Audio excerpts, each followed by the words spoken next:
Salam semua para tetua, jumpa lagi bersama Mimin di channel Alurmu. Semoga para pendengar Alurmu selalu senantiasa dinaungi kebahagiaan, kesehatan, serta rezeki yang cukup. Oke, Mimin langsung lanjut ceritanya. Selamat mendengarkan dan hidupkan imajinasi para tetua. Cerita pun dimulai.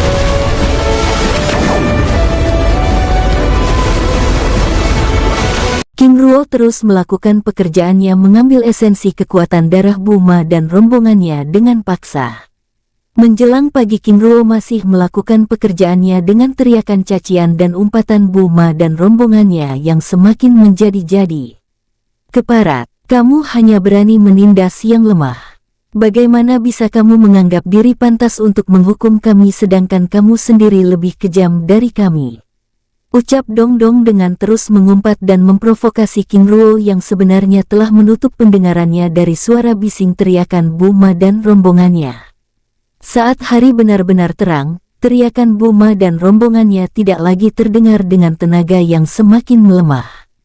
Bajingan ini, bagaimana dia bisanya tahu menyiksa orang seperti ini? Buma berbicara pada rombongannya melalui telepati, menatap King Ruo dengan penuh kebencian. Rencana kita untuk menipunya benar-benar gagal. Dong Dong menanggapi dengan sangat kesal. Apakah kalian sudah lupa bagaimana aku bisa menemukan kalian sebelumnya? Jangan sampai tatapan kalian ini membuat orang-orang kalian merasakan hal yang sama, ucap King Ruo membuat Buma dan rombongannya langsung menarik pandangannya. Bajingan ini, ucap Buma mengumpat dalam hati dengan kekuatannya yang kini semakin melemah. Teriak Dong Dong dan rombongannya dalam hati dengan penuh kekecewaan dan penyesalan. Menjelang siang King Ruo mengakhiri pekerjaannya lalu meninggalkan Buma dan rombongannya yang terkapar dengan tubuh terkulai lemah. Fei Jianglan, walaupun kamu sudah mati aku mengutuk kematianmu. Dan kamu bajingan keparat, tunggu saja kehancuranmu. Yang Agung, rendahkan suaramu. Dengan karakternya yang ada kita akan semakin menderita. Setidaknya ini lebih baik daripada terbakar api pembunuhan abadi, ucap Dong Dong menasehati Buma sambil mengatur napasnya yang begitu berat. Saudari benar, ucap sosok lainnya yang juga ikut mengatur napasnya yang terasa begitu sesak ikut menanggapi menatap pintu ruangan yang mengurung mereka kembali terkunci. Di lorong penjara, setelah keluar dari ruangan yang ditempati Buma dan rombongannya, King Ruo kembali memeriksa setiap ruangan yang dilewatinya dengan seksama, hingga akhirnya berhenti di depan pintu ruangan yang ditempati oleh anggota organisasi Tian Nuren yang sebelumnya berkhianat. Matilah kau, ucap King Ruo meningkatkan kekuatan api pembunuh untuk membunuh keempat sosok tersebut. Setelah membunuh keempat wanita yang telah kehilangan keabadiannya tersebut, King Ruo lalu keluar dari penjara barat. Sosoknya bergerak dengan tenang menuju Villa Bambu Emas sambil memeriksa setiap tempat yang dilewatinya dengan seksama. Tidak lama kemudian, King Ruo akhirnya tiba di atas langit Villa Bambu Emas, mendapati Si Pian sedang membersihkan tempat itu. Seng Su Nianxing, ucapnya menyambut kedatangan King Ruo dengan hormat. Si Pian, lanjutkan pekerjaanmu, ucap King Ruo dengan memasuki gazebo taman. Baik, Seng Su Nianxing. Dengan sikap hormat lalu menjauh dari kawasan tersebut meninggalkan King Ruo yang mulai memurnikan esensi darah Buma dan rombongannya. Di tempat lain, Fang Yu Caihong yang telah beristirahat sepanjang waktu, lalu keluar dari penginapan dan mulai menikmati suasana kota Sui Hei. Di tempat lain, di dalam dunia jiwa, 3 jam kemudian, King Ruo akhirnya selesai memurnikan esensi darah emas Buma dan rombongannya.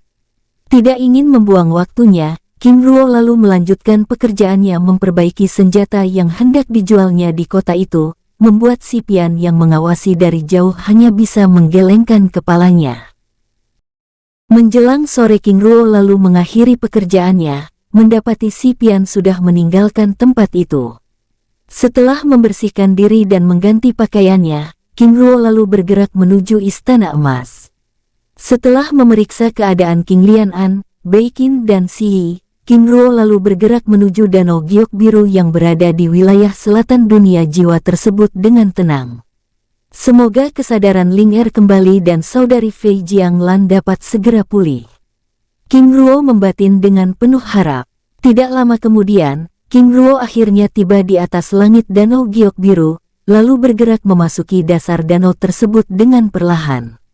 Di dasar danau giok biru, King Ruo lalu melepaskan segel cakram emas langit Ling yang membentuk bola emas mengurung dirinya.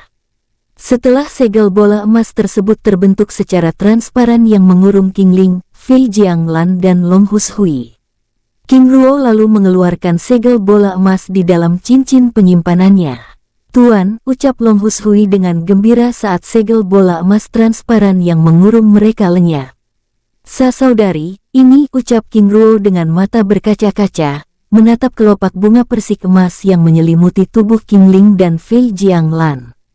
"Tuan, maaf sebelumnya karena aku tidak bisa mengabari Tuan," ucap Long Hushui menjelaskan keterbatasannya di dalam segel bola emas transparan yang mengurungnya sambil menjelaskan situasi yang terjadi dengan detail, menatap King Ruo yang begitu gembira. "Saudari tidak salah, jadi saudari tidak perlu meminta maaf," ucap King Ruo menatap kelopak bunga persik emas yang tampak hidup tersebut dengan gembira. "Ling Er," ucap King Ruo mencoba berbicara pada King Ling melalui telepati, namun tidak ditanggapi membuat King Ruo menghentikan tindakannya, lalu memeriksa keadaannya dengan seksama. Setelah memeriksa keadaan Fei Jianglan dan King Ling, King Ruo lalu membuat segel tangan, membuat segel mantra formasi emas yang menghubungkan kekuatan penyembuhan tongkat emas Kaisar Shen Guoshi Yisheng dengan tempat itu.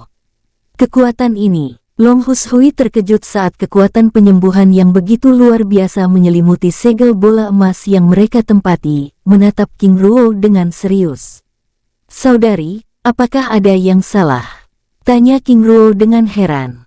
"Tuan, ini adalah kekuatan penyembuhan dari tongkat emas Kaisar Yisheng. Bagaimana Tuan mendapatkannya?" ucapnya menatap King Ruo dengan serius. "Bagaimana saudari tahu hal ini?" tanya King Ruo yang juga terkejut menatap Long Hushui dengan serius. "Ribuan tahun yang lalu saat patahan tongkat ini terbuka untuk semua orang, aku pernah menggunakan kehebatannya untuk menyembuhkan Yukaku," jawab Long Hushui menatap King Ruo dengan serius. King Ruo menganggukkan kepalanya. "Benar, ini adalah patahan tongkat emas Kaisar Agung Shen Guoshi Yisheng, namun ini hanyalah patahan kecil. Aku menggunakan kekuatan penyembuhannya secara terpisah agar saudari dan yang lainnya tidak terpengaruh oleh kekuatan gelapnya," ucap King Ruo menjelaskan pengaruh negatif dari patahan tongkat emas tersebut. "Semoga ini dapat segera membantu istriku dan saudari Fei Jianglan. Saudari juga dipersilakan menyerap kekuatan penyembuhan," ucap King Ruo panjang lebar. "Baik, terima kasih, Tuan." Dengan sikap hormat, setelah menjelaskan banyak hal di tempat itu, King Ruo lalu menyerahkan lencana emas klan Shen Zhenyin dan esensi darah Buma pada Long Hushui. "Saudari dapat menggunakan lencana ini untuk menghubungiku," ucap King Ruo dengan tenang. "Baik, saudara," ucapnya dengan sikap hormat. Setelah memberikan lencana emas klan Shen Zhenyin pada Long Hushui, King Ruo lalu meninggalkan tempat itu. Sus! Sosoknya lenyap dari pandangan Long Hushui lalu muncul di luar segel bola emas. Setelah menyegel segel bola emas cakram langit Ling di tempat itu, King Ruo lalu keluar dari dalam dunia jiwa. "Seng Su Nianging," ucap Yu Jierui menyambut kemunculan King Ruo dengan hormat. "Liang Hao, apakah ada yang mendekati tempat ini?" tanya King Ruo dengan tenang. "Tidak ada, Seng Su Nianging," jawab Yu Jierui dengan hormat lalu mengikuti King Ruo duduk pada kursi yang ada di dalam ruangan tersebut. "Liang Hao, saat ini kita masih berada di wilayah kuno bagian timur, tepatnya di kota Suihei," ucap King Ruo membuka pembicaraan sambil menuangkan minuman dari buah-buahan abadi. "Besok pagi kita akan melanjutkan perjalanan untuk kembali ke wilayah selatan." "Baik, Seng Su Nianxing," ucap Yu Jierui menanggapi dengan sikap hormat. "Bagaimana dengan kultivasimu?" tanya King Ruo dengan tenang. "Saat ini kekuatan semi-abadi tingkat 9 sudah berada di tahap puncak, Seng Su Nianxing," jawabnya dengan sikap hormat. "Apakah itu artinya kamu sudah bisa menggunakan tampilan wajahmu?" Tanya King Ruo menatap Yu Jerui yang masih menggunakan tampilan wajah Yu Sun Su. Sudah bisa, Seng Sun Yanxing.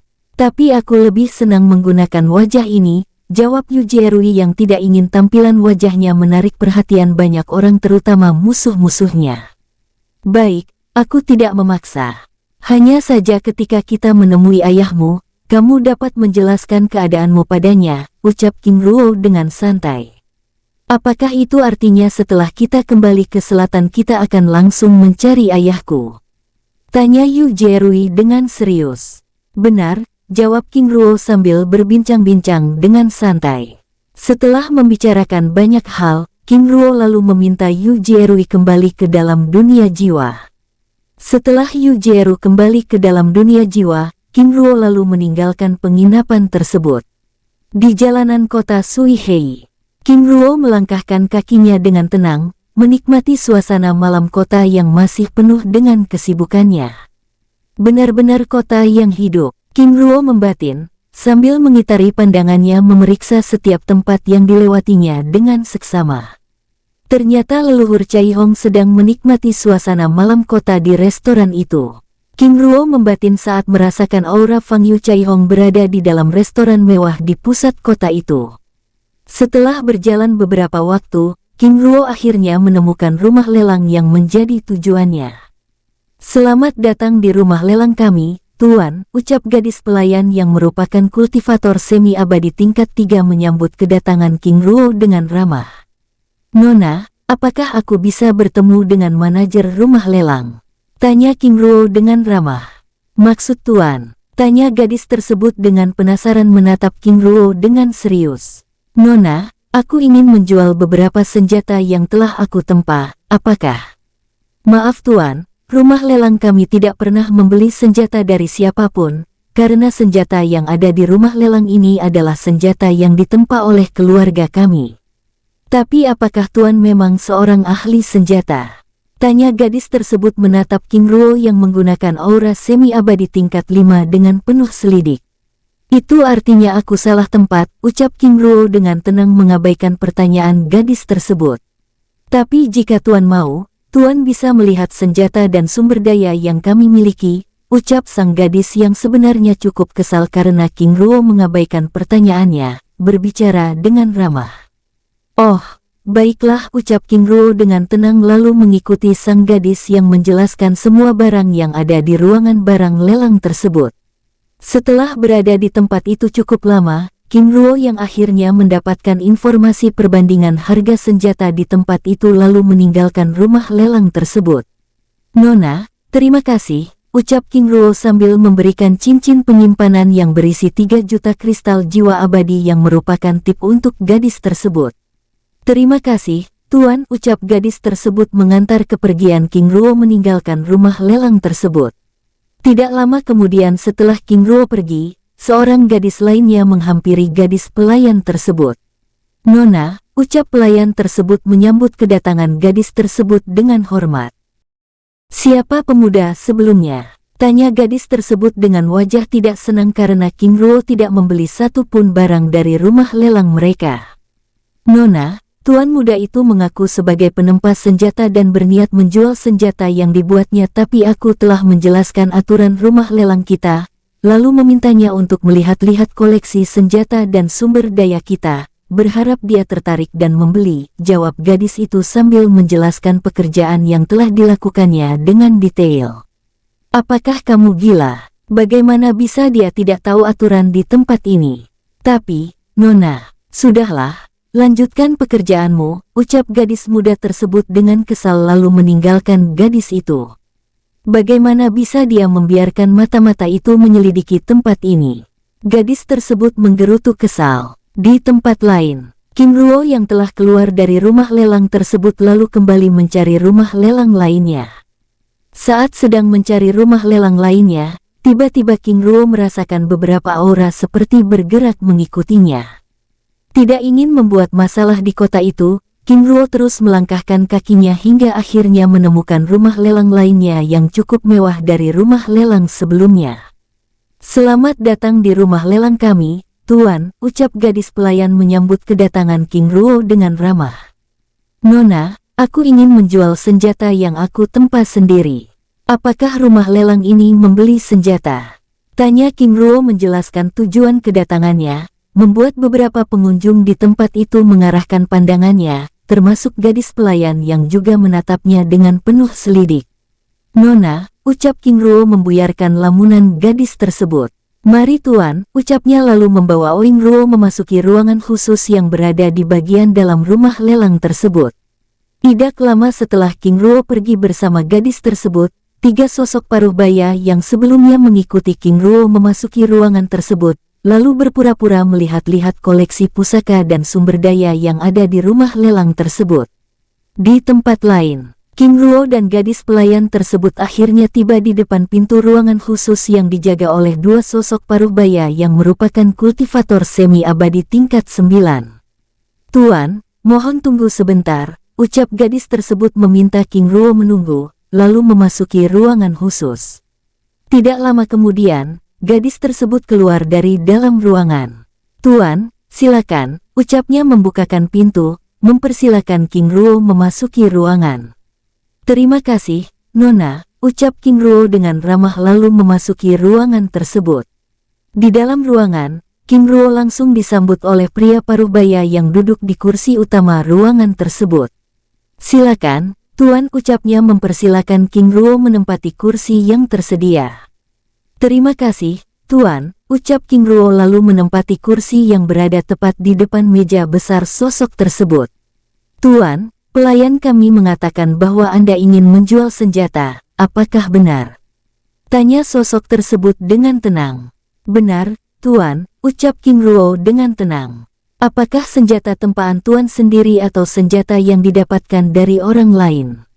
Menatap King Ruo dengan penuh selidik. Ini adalah tempaanku sendiri, Tuan, jawab King Ruo. Baik, jika demikian apakah aku boleh melihat senjata tersebut? Selain itu aku juga ingin melihat Tuan yang membuktikannya. Apakah bisa? Tanya sosok tersebut sambil menatap King Ruo dengan serius. Oh tentu saja, jawab King Ruo lalu mengeluarkan 20 senjata yang terdiri dari 10 pedang emas, 5 tombak dan 5 perisai perlindungan emas yang merupakan pusaka semi-abadi tingkat 9 tahap dasar. Ini benar-benar senjata yang begitu luar biasa, sosok tersebut membanting setelah memeriksa senjata tersebut. Baik, silahkan Tuan membuktikan diri sebagai pembuat senjata ini, ucapnya dengan hormat. Baik, jawab King Ruo lalu mengeluarkan bejana emas dan bahan-bahan yang diperlukannya. Bejana langit, tidak heran kualitas senjata yang dibuatnya benar-benar baik. Sosok tersebut membanting menatap King Ruo yang mulai bekerja di hadapannya. Benar-benar ahli senjata. Inti api yang dimiliki juga bervariasi, ucapnya dengan takjub sambil memanggil tetua klan untuk datang ke tempat ini. Ini, ucap King Ruo dengan serius saat 5 sosok paruhbaya yang merupakan para kultivator semi-abadi tingkat 9 muncul di tempat itu, ikut menyaksikannya yang sedang membuat senjata. Api yang bervariasi dan teknik yang rumit. Tidak heran senjata yang dihasilkannya benar-benar luar biasa. Kelima sosok paruh baya tersebut berbicara pada rombongannya saat melihat King Ruo yang sedang menjaga nyala 3 api yang berbeda tersebut sesekali melepas segel mantra formasi emas pada bejana langit. 30 menit kemudian, api yang membakar bejana emas tersebut meredup secara pelan lalu menghilang bersamaan dengan munculnya pedang emas yang keluar dari bejana emas tersebut. Sus! Ledakan aura senjata semi-abadi tingkat 9 tahap menengah dengan ledakan aura pembunuhan pedang yang sangat tajam, membuat rombongan tersebut terdiam mematung. Tuan, ucap King Ruo membuyarkan lamunan rombongan tersebut, sambil meraih pedang emas yang mengambang di hadapannya. Tuan, aku Ji Huang, dan mereka adalah tetua klan kami. Maaf atas tindakan kami hingga sejauh ini, karena kami tidak ingin ada masalah di kemudian hari. Karena jujur saja, rumah lelang kami tidak bisa membeli senjata yang dijual begitu saja. Selain itu, kami tidak ingin situasi yang terjadi di kota Zhangfu sebelumnya terjadi di kota ini, ucap Ji Huang memperkenalkan diri, sambil menangkupkan tangannya dengan hormat. Tuan Ji Huang, aku Zheng Yin Ruo memaklumi hal itu, ucap King Ruo dengan ramah membuat rombongan tersebut saling berpandangan. Tuan, apakah ada yang salah? Tanya King Ruo dengan serius. Shen Zhenyin, apakah itu artinya Tuan berasal dari selatan? Tanya Ji Huang dengan serius. Benar, jawab King Ruo membuat Ji Huang langsung menjaga jarak, menatap King Ruo dengan sikap waspada. Tuan Ji Huang, apakah ada yang salah? Tanya King Ruo dengan heran karena mereka tampak begitu ketakutan. Apakah itu artinya Tuan adalah Patriark Zhenyin Ruo yang berasal dari kota bunga semi selatan? Tanya Ji Huang sekali lagi menatap King Ruo dengan serius. Benar, aku Patriark Zhenyin Ruo, berasal dari kota bunga semi selatan, jawab King Ruo membuat rombongan tersebut terdiam. Tuan, apakah ada yang salah? Tanya King Ruo yang juga merasa heran karena informasi keberadaan klan Shen Zhenyin bisa diketahui oleh mereka yang berada di wilayah kuno di kawasan timur. Patriark, sebutkan saja harga senjata yang hendak dijual sebelumnya, kami siap membeli dengan harga hingga 3 kali lipat, ucap Ji Huang dengan serius, yang seperti ingin segera mengakhiri pembicaraan mereka di dalam ruangan itu.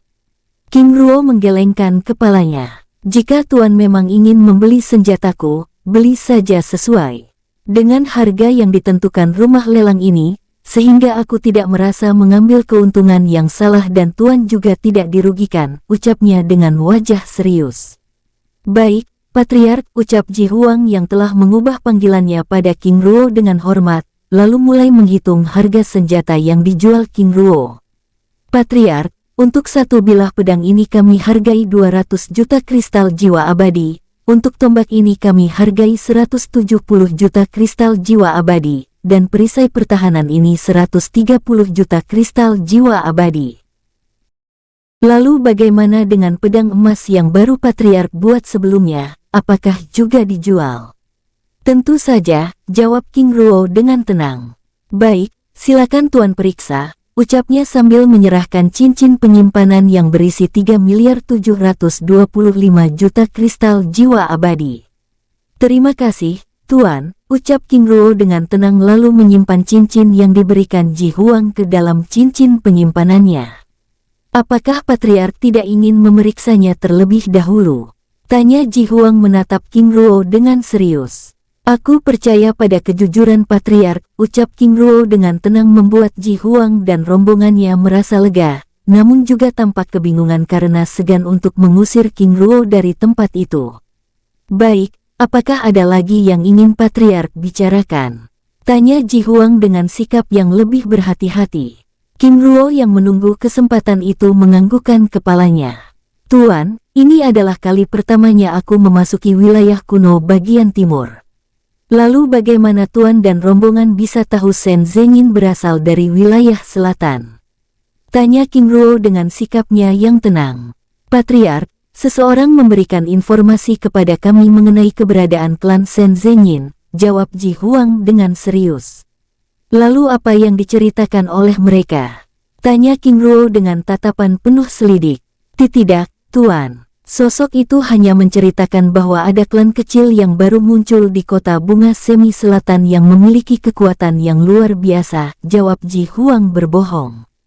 Lalu mengapa Tuan dan rombongan sebelumnya langsung menjaga jarak setelah mengetahui identitasku? Tanya King Ruo membuat Ji Huang dan rombongannya menjadi canggung. Jika Tuan tidak ingin membicarakannya, juga tidak apa-apa, semoga informasi yang diberikan oleh sosok tersebut bukan informasi yang buruk. Baik, karena urusan kita sudah selesai jadi aku undur diri, ucap King Ruo mengakhiri pembicaraan tersebut. Baik, Patriark, jawab Ji Huang dengan hormat lalu mengantarkan King Ruo keluar dari ruangan itu hingga depan pintu gerbang rumah lelang tersebut. Setelah memastikan King Ruo benar-benar meninggalkan kawasan tersebut, Ji Huang lalu kembali menuju ruangannya untuk menemui para tetua yang masih menunggunya.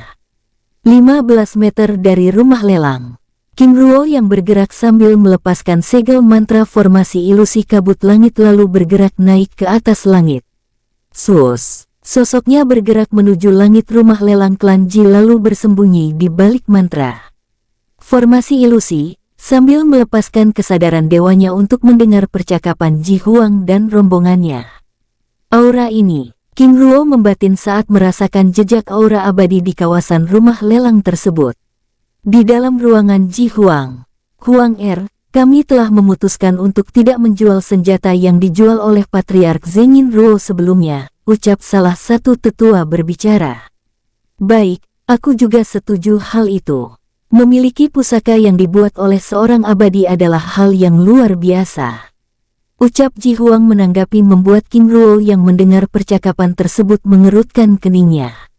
Ternyata mereka mengetahui kekuatan sejatiku. Siapa sosok yang memberi informasi ini pada mereka? King Ruo membatin sambil menyimak pembicaraan mereka. Mengenai kehadirannya di wilayah timur, apakah perlu kita mengabari leluhur Yuntao dan leluhur Ziwei? Sosok lainnya bicara, membuat King Ruo akhirnya mengetahui sosok yang dimaksud tersebut. Itu artinya yang memberi informasiku pada mereka Ji Yuntao dan Ji Ziwei. King Ruo membatin, mengingat kedua anggota organisasi Pagoda Emas Langit yang pernah berurusan dengannya di kawasan Gunung Yuhon sebelumnya. Pada saat King Ruo hendak meninggalkan tempat itu, tiba-tiba aura abadi tingkat tinggi muncul tidak jauh dari tempatnya berada. Ini. King Ruo membatin saat aura tersebut terus bergerak mendekati tempat persembunyiannya. Tidak lama kemudian, muncul sosok muda dengan rambut berwarna putih yang disanggul dengan giok merah memeriksa kawasan tersebut. Matanya yang tajam terus memeriksa tempat itu dengan seksama. Saat sosok itu hendak bergerak pergi, muncul dua aura abadi tingkat 3 bergerak mendekati tempat itu. Ji Yuntao dan Ji Ziwei. King Ruo membatin, mengingat kedua sosok tersebut yang saling berpandangan dengan abadi tingkat 5 yang mengawasi tempat itu. Huiya, ucap Ji Yuntao menatap sosok tersebut dengan dingin. Segel medan pertempuran abadi muncul, menyegel kawasan langit rumah lelang klan Ji, membuat suasana yang sebelumnya begitu tenang menjadi tegang saat kedua abadi tersebut saling menunjukkan dominasinya. Ji Yuntao, setelah bertahun-tahun kekuatanmu masih belum saja meningkat, apakah Pagoda Emas Langit begitu miskin hingga membuat kalian seperti ini? Ucap Huiya dengan sikapnya yang arogan menanggapi Ji Yuntao dengan tatapan merendahkan. Huiya, meningkat atau tidaknya kekuatan kami ini tidak ada hubungannya dengan Pagoda Emas Langit. Melihat tingkahmu yang begitu arogan, apakah memang seperti ini sikap yang diajarkan organisasi Pedang Langit pada orang-orangnya yang baru saja naik tingkat? Ji Ziwei menanggapi membuat suasana itu semakin tegang. Ji Ziwei, apakah kalian iri? Huiya menanggapi sambil tertawa. Huiya, jika tujuanmu datang untuk memamerkan diri, kamu salah tempat. Kamu tidak diterima di tempat ini. Sekarang tinggalkan tempat ini. Ucap Ji Yuntao dengan kesal. Memamerkan diri dan pergi. Ji Yuntao, Ji Ziwei, apakah kalian sudah lupa bagaimana dulu rumah lelang kalian memperlakukan rumah lelang kami? Ucapnya dengan tatapan tajam. Huiya, rumah lelang kami menjual kualitas bukan kuantitas. Lalu di mana masalahnya? Ji Ziwei menanggapi dengan serius. Tentu saja. Kalian telah membuat rumah lelang kami seperti sampah. Kalian telah membuat. Huiya, apakah selama ini kami pernah menekan kalian atau menjelek-jelekkan kalian? Kita sudah berada di tahap di mana urusan seperti ini sudah bukan urusan kita lagi. Jadi jangan, kamu, ucap Huiya dengan sangat kesal melepaskan aura penindasan yang sangat ekstrim karena Ji Yuntao memotong kata-katanya. Huiya, tuduhanmu benar-benar tidak berdasar. Jangankan hendak berbuat jahat pada kalian, terpikirkan saja tidak, kamu terlalu picik. Ternyata tujuanmu meningkatkan kekuatan untuk mengurusi masalah sepele seperti ini, ucap Ji Ziwei sambil melepaskan kekuatannya menahan tekanan yang dilepaskan Huiya yang memaksa mereka untuk tunduk di hadapannya. Masalah sepele. Ji Ziwei, kamu terlalu meremehkan masalah ini tapi aku tidak. Ini adalah peringatan pertama dan terakhir. Tinggalkan kota ini. Aku akan memberi kalian waktu hingga pagi. Jika tidak, jangan salahkan aku bertindak arogan. Ucap Huiya dengan sikapnya yang sombong, membuat King Ruo yang menyimak pembicaraan tersebut menjadi sangat kesal. Benar-benar arogan, ucap King Ruo dengan tatapan yang tertuju pada Huiya dengan tajam. Huiya, sebagai sesama pilar kota Suihei ternyata kamu tidak pernah tulus. Kamu anggap kami sebagai saingan. Kamu anggap kehadiran kami sebagai Ji Yuntao. Batas waktu yang telah aku berikan adalah bukti bahwa aku masih menghargai kalian. Jika aku benar-benar arogan, apakah masih perlu aku berbicara seperti ini? Ucap Huiya memotong kata-kata Ji Yunta dengan suara meninggi. Benar-benar arogan. Apakah kamu pikir organisasi Pagoda Emas Langit akan? Apakah kalian pikir mereka peduli dengan masalah pribadi seperti ini? Kalian benar-benar naif. Ucap Huiya membuat Ji Yuntao dan Ji Ziwei terdiam. Aku akan kembali. Tapi jika aku masih melihat kalian berada di kota ini, maka jangan salahkan aku yang akan melenyapkan kalian semua, ucapnya lalu bergerak meninggalkan tempat itu. Duar. Ledakan dahsyat bergema saat Huiya yang bergerak meninggalkan tempat itu tiba-tiba menabrak dinding emas transparan. Sosoknya terpental dengan ekstrim. Ini, ucap Ji Yuntao dan Ji Ziwei yang begitu terkejut dengan situasi tersebut saling berpandangan. Kalian, ucap Huiya dengan segera bangkit berdiri, menatap Ji Yuntao dan Ji Ziwei dengan niat membunuh. Apakah kamu yakin kami memiliki kemampuan untuk melakukannya? Ji Yuntao menanggapi membuat Huiya yang mengira pengakuan itu adalah ejekan menjadi kalap. Sosoknya tiba-tiba bergerak sambil melepaskan tebasan pedang emas yang langsung mengunci pergerakan Ji Yuntao dan Ji Ziwei. Duar. Ledakan dahsyat bergema saat tebasan cahaya pedang emas tersebut beradu dengan kilatan cahaya keemasan lainnya yang muncul dari kehampaan. Ini, Huiya membatin sambil bergerak mundur menjaga jarak, menatap Ji Yuntao dan Ji Ziwei yang masih berdiri di tempatnya yang tampak kebingungan. Apakah kalian merahasiakan kekuatan kalian? Ucap Huiya menatap Ji Yuntao dan Ji Ziwei dengan serius. Namun juga begitu heran karena seperti mengenali aura pedang tersebut. Apakah kami terlihat melakukannya? Ji Ziwei menanggapi, yang juga bingung dengan situasi tersebut. Itu artinya, Huiya membatin lalu mengitari pandangannya memeriksa kawasan tersebut dengan kesadaran dewanya, namun tidak menemukan apapun di tempat itu. Tuan, ini urusan kami. Mohon untuk tidak ikut campur, ucap Huiya dengan sikap siaga. Baru saja Huiya menyelesaikan kata-katanya, tiba-tiba kilatan cahaya keemasan kembali muncul dari kehampaan, bergerak mengunci pergerakannya. Duar, ledakan dahsyat bergema saat serangan tersebut dihalau oleh Huiya dengan tebasan pedang emasnya. Oh tidak, ucap Huiya dengan panik saat tekanan dari serangan tersebut benar-benar mendominasi kekuatannya. Sosoknya terlempar dengan ekstrim saat serangan King Ruo menghancurkan pedang emasnya. Hini, ucapnya dengan segera bangkit berdiri namun serangan tapak emas tiba-tiba muncul 5 meter di hadapannya. Duar, serangan tersebut menghantam tubuhnya dengan telak, hingga membuat tubuhnya yang terseret tapak emas tersebut terjepit pada dinding segel medan pertempuran abadi yang menyegel kawasan tersebut. Sosoknya terkapar dengan tubuh bersimbah darah. Di saat dirinya hendak berdiri, segel rantai besi hitam tiba-tiba muncul mengikat tubuhnya. Teriaknya dengan keras sambil berusaha melepaskan lilitan rantai besi hitam yang mengikat tubuhnya dengan semakin kuat.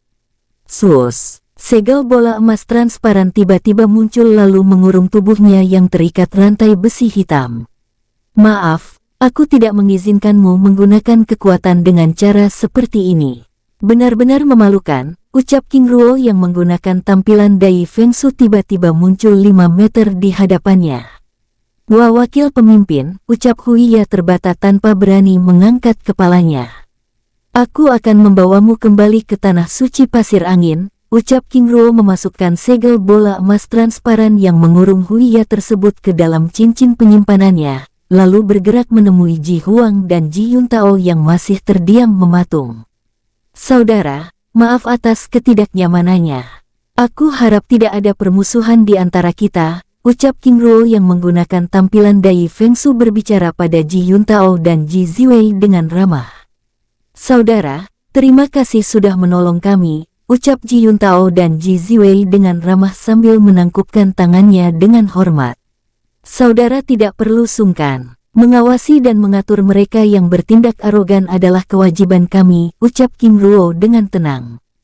Terima kasih saudara, ucap Ji Yuntao dengan sikapnya yang ramah. Baik, jika demikian aku undur diri, ucap King Ruo lalu meninggalkan tempat itu. Setelah King Ruo menghilang dari pandangannya, Ji Yuntao dan Ji Ziwei lalu meninggalkan tempat itu. Swus, swus. Mereka berdua bergerak memasuki kawasan terlarang klan Ji dengan perlahan tanpa menyadari King Ruo yang kini kembali mengawasi mereka. Di klan Ji, swus, swus. Ji Yuntao dan Ji Ziwei muncul di halaman istana terlarang klan, lalu memasuki tempat itu dengan tenang. Tidak lama kemudian, Ji Huang dan rombongannya mendatangi tempat itu. Leluhur Agung, ucap Ji Huang bersama rombongannya berlutut di hadapan Ji Yuntao dan Ji Ziwei dengan hormat. Huang kalian bangunlah, ucap Ji Yuntao dengan sikapnya yang hangat dan ramah sambil mempersilakan Ji Huang dan rombongannya menempati kursi yang tersedia. Terima kasih, Leluhur Agung, ucap Ji Huang dengan hormat. Huang ada hal penting apa kalian memanggil kami? Tanya Ji Yuntao membuka pembicaraan tersebut. Setelah Ji Huang dan rombongan menempati kursinya masing-masing. Leluhur Agung, kami baru saja menerima Patriark Zhenyin Ruo. Apa? Zhenyin Ruo, apakah kalian sudah memastikan identitasnya? Tanya Ji Yuntao dengan serius. Kami tidak berani, Leluhur Agung. Namun kami yakin jika sosok tersebut adalah Patriark Zhenyin Ruo, jawab Ji Huang dengan serius. Lalu apa yang dilakukannya di tempat kita?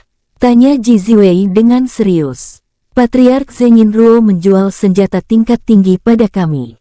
Bahkan kami dengan lancang memintanya untuk membuktikan diri sebagai penempa senjata tersebut, dengan memintanya membuat pedang langsung di hadapan kami, jawab Ji Huang sambil memberikan cincin penyimpanan yang berisi senjata yang dibeli dari King Ruo sebelumnya.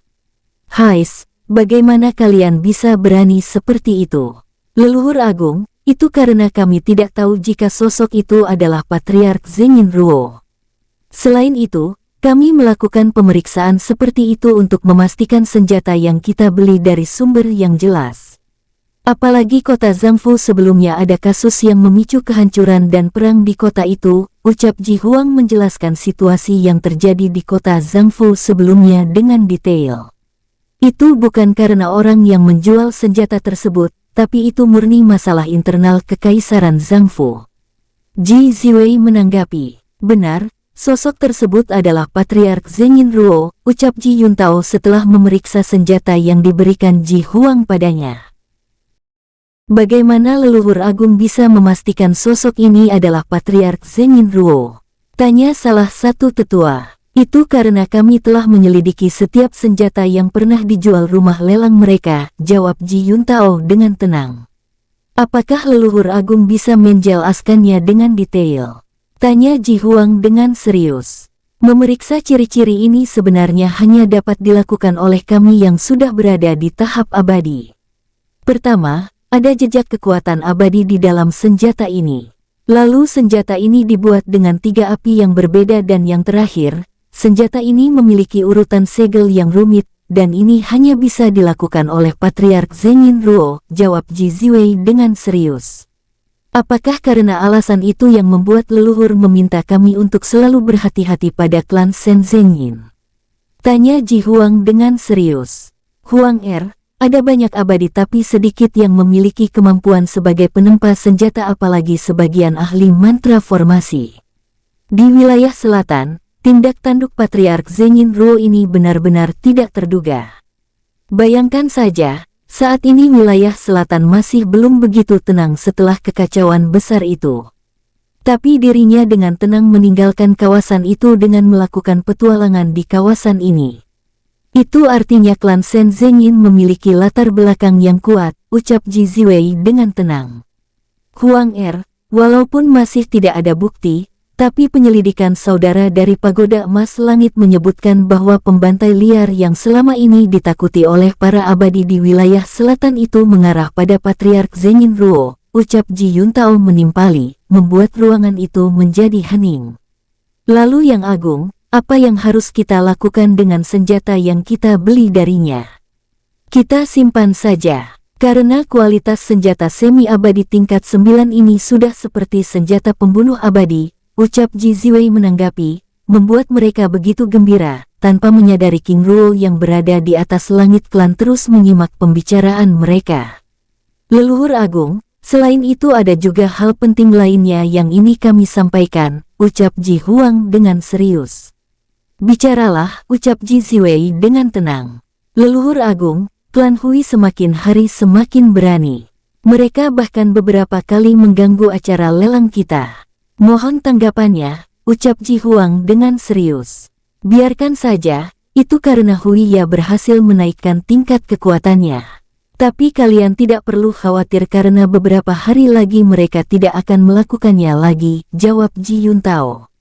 Maksud, leluhur Agung, karena Huiya yang mereka banggakan saat ini sedang berurusan dengan petinggi organisasi Pedang Langit, jawab Ji Yuntao tanpa menjelaskan situasi yang baru saja mereka lewati sebelumnya. Baik, leluhur Agung, ucap Ji Huang dengan tenang. Baik, sebelum kami pergi apakah ada yang ingin ditanyakan? Tanya Ji Yuntao dengan sikapnya yang tenang. Tidak ada, leluhur Agung. Kami rasa sudah cukup, jawab Ji Huang dengan serius. Baik, sebelum kami pergi, perlu kami ingatkan agar kalian tidak memperlakukan klan Hui dengan buruk. Selain itu, segera tarik mereka yang sedang dalam misi supaya tidak memasuki wilayah selatan, karena selain wilayah tersebut masih belum kondusif, saat ini sedang terjadi ketegangan antar Kekaisaran Shen Wang dengan Kekaisaran Shen Luo, dan Kekaisaran Shen Chun dengan Kekaisaran Shen Xia. Jika negosiasi mereka mengalami jalan buntu, itu artinya kekacauan besar akan terjadi lagi di kawasan tersebut, ucap Ji Ziwei membuat King Ruo menggelengkan kepalanya. Hais, apa yang sedang mereka lakukan? King Ruo membatin dengan tidak tenang, karena jika kekacauan itu terjadi ini akan merusak rencana besarnya. Baik, leluhur Agung, ucap Ji Huang dan rombongannya dengan hormat. Setelah menjelaskan beberapa hal penting lainnya, Ji Yuntao dan Ji Ziwei lalu meninggalkan tempat itu. Sus, mereka berdua bergerak naik ke atas langit klan, lalu kembali bergerak meninggalkan tempat itu, tanpa menyadari keberadaan King Ruo yang mengawasi pergerakannya. 5 menit kemudian, saat King Ruo hendak meninggalkan tempat itu, tiba-tiba Ji Yuntao dan Ji Ziwei kembali membuat King Ruo yang telah keluar dari tempat persembunyiannya terlihat oleh mereka. Seng Su Nianxing, ucap Ji Yuntao yang masih mengenali wajah King Ruo tampak gugup, sambil bergerak menghampiri King Ruo yang berada 30 meter di hadapannya. Saudara Ji Yuntao, saudara Ji Ziwei, apakah itu kalian? Tanya King Ruo dengan sikapnya yang ramah, ikut bergerak menghampiri kedua sosok tersebut sambil menangkupkan tangannya dengan hormat. Senang berjumpa dengan Seng Su Nianxing, ucap Ji Ziwei ikut menangkupkan tangannya dengan hormat. Yang akhirnya merasa tenang saat King Ruo menunjukkan sikapnya yang ramah. Senang berjumpa dengan saudara berdua di tempat ini, ucap King Ruo sambil mengitari pandangannya yang terlihat sedang mencari sesuatu di kawasan itu. Apakah Seng Su Nianxing sedang mencari sesuatu di tempat ini? Tanya Ji Yuntao dengan perasaan tidak tenang. Benar, aku sedang memburu seseorang, jawab King Ruo membuat jantung Ji Yuntao dan Ji Ziwei langsung berdetak dengan kencang. Memburu seseorang, apakah Seng Su Nianxing bisa menjelaskannya? Tanya Ji Ziwei dengan penasaran. Dai Fengsu, sosok ini adalah salah satu petinggi organisasi Pedang Langit. Apakah saudara berdua pernah melihatnya? Karena aku baru saja merasakan auranya muncul di kawasan ini. Tanya King Ruo dengan serius.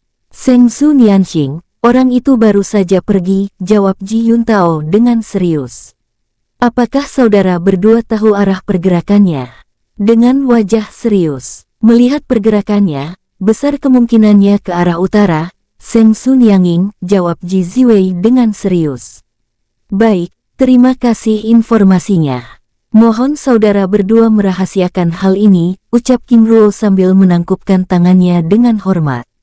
Baik, Seng Su Nianxing. Ji Yuntao dan Ji Ziwei menanggapi dengan hormat, menatap King Ruo yang bergerak meninggalkan tempat itu.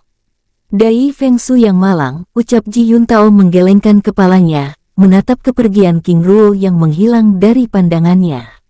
Tapi saudara, situasi ini. Ji Ziwei menjeda kata-katanya, mengerutkan keningnya dengan wajah serius. Maksud saudara? Tanya Ji Yuntao dengan penasaran. Zengin Ruo, Seng Sun Yanxing, Dai Fengsu dan Huiya, situasi ini apakah hanya kebetulan saja? Saudara benar, dengan wajah serius. Saudara, aku curiga jika Zengin Ruo ini adalah sosok sebelumnya. Ji Yuntao menanggapi dengan wajah serius. Hais, seharusnya saat di wilayah selatan sebelumnya kita memastikan wajah Zengin Ruo, ucap Ji Ziwei sambil membawa Ji Yuntao kembali ke istana terlarang klan Ji. Di tempat lain, Sus, King Ruo yang bergerak ke arah utara mengubah arah pergerakannya dengan bergerak menuju gerbang teleportasi besar yang berada di pusat kota Suihei. Setelah menemukan lorong gelap, King Ruo lalu menyegel kawasan tersebut dengan mantra formasi ilusi untuk menyamarkan keberadaannya. Sus, sosoknya mendarat di tempat yang tersegel tersebut lalu melangkahkan kakinya menuju gerbang teleportasi kota sambil mengabari Fang Yu Caihong. Di tempat lain, restoran mewah kota Suihei. Fang Yu Caihong yang sedang menunggu pagi sambil menyesap minumannya tiba-tiba merasakan cincin penyimpanannya bergetar. Semoga saja tidak terjadi masalah, ucapnya dengan segera memeriksa cincin penyimpanannya. Setelah memeriksa lencana pesan jiwa dari dalam cincin penyimpanannya, Fang Yu Caihong lalu meninggalkan tempat itu.